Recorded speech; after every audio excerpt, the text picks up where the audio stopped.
12. yüzyıl. İslam dünyası hem ilimde hem siyasette büyük değişimlerin eşiğindeydi. Endülüs'te ilim meclisleri kuruluyor, doğuda tasavvuf derinleşiyordu. İşte bu çağda doğan bir isim, yüzyıllar boyunca tartışılacak, hayranlık uyandıracak ve kimi zaman eleştirilecekti. Muhyiddin İbn Arabi kimilerine göre Şeyhülekber yani en büyük şeyh, kimilerine göre anlaşılması en zor mutasavvıf. Ama şüphesiz ki İslam düşünce tarihinin en etkili isimlerinden biri. İbn Arabi 1165 yılında bugün İspanya sınırlarında bulunan Murcia'da doğdu. Çocukluğu ve gençliği ise ilim merkezi olan Sevilla'da geçti. Babası devlet hizmetindeydi. Ailesi seçkin bir çevreye sahipti. Ancak genç Muhyiddin'in kalbi dünyevi makamlarla değil, manevi hakikatle ilgileniyordu. Henüz genç yaşta derin bir içsel dönüşüm yaşadığı rivayet edilir. Bu dönüşüm onu tasavvuf yoluna yönlendirdi. Endülüs'te dönemin büyük alimlerinden ders aldı. Fıkıh, hadis, kelam ve felsefe eğitimi gördü. Ancak onu farklı kılan yaşadığı derin manevi tecrübelerdi. Genç yaşta seyahat etmeye başladı. Endülüs'ten Kuzey Afrika'ya, oradan Doğu İslam dünyasına. Bu yolculuklar onun düşünce dünyasını genişletti.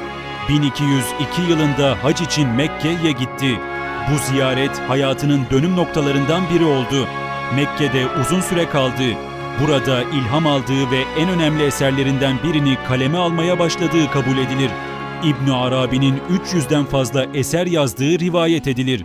En meşhur eserleri Füsusül Hikem, El Fütuhatül Mekkiye Füsusül Hikem. Bu eser peygamberlerin hikmetlerini sembolik bir dille anlatır. Her peygamber bir hakikatin temsilcisidir. Eser kısa ama son derece yoğun ve derindir. El Fütuhatül Mekkiye. Bu eser ise adeta bir tasavvuf ansiklopedisidir. Tasavvuf, kozmoloji, metafizik, insanın yaratılışı ve Allah-insan ilişkisi üzerine derin analizler içerir. İbn Arabi denince akla gelen en önemli kavram, vahdet-i vücud, varlığın birliği. Bu anlayışa göre gerçek varlık yalnızca Allah'tır. Evren onun isim ve sıfatlarının tecellisidir. Bu görüş yüzyıllar boyunca hem hayranlık uyandırmış hem de tartışmalara neden olmuştur. Onun ifadeleri semboliktir, derindir ve zahiri anlamla sınırlı değildir. Bu yüzden eserleri hem büyük bir ilgi görmüş hem de eleştirilmiştir. İbn Arabi hayatının bir döneminde Anadolu'ya da geldi. Konya ve Malatya'da bulunduğu rivayet edilir. Bu dönemde Anadolu'da tasavvuf yükselişteydi. Aynı çağda yaşayan isimlerden biri de Mevlana Celaleddin Rumi İbn Arabi'nin fikirleri daha sonraki birçok mutasavvıf üzerinde derin etki bırakmıştır. Osmanlı düşünce dünyasında da etkisi büyüktür. Özellikle tasavvufi çevrelerde Şeyhül Ekber olarak anılmıştır. İbn Arabi'nin fikirleri herkes tarafından kabul edilmemiştir. Bazı alimler onun ifadelerini yanlış anlamış ya da tehlikeli bulmuştur. Bazıları ise onu tasavvufun zirvesi olarak görmüştür. Bu durum onun düşünce sisteminin ne kadar derin ve sembolik olduğunun göstergesidir. İbn Arabi hayatının son dönemini Şam'da geçirdi. 1240 yılında burada vefat etti. Kabri bugün de ziyaret edilmektedir. Osmanlı döneminde Yavuz Sultan Selim'in türbesini ihya ettirdiği bilinir. Onun mirası bir mezarla sınırlı değildir. O düşünce tarihinde yaşayan bir isimdir.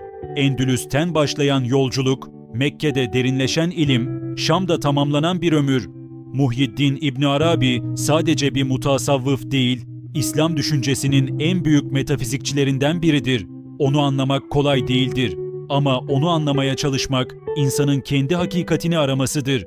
Çünkü o şöyle der, kendini bilen Rabbini bilir ve belki de onun bütün öğretisi bu cümlenin içinde saklıdır.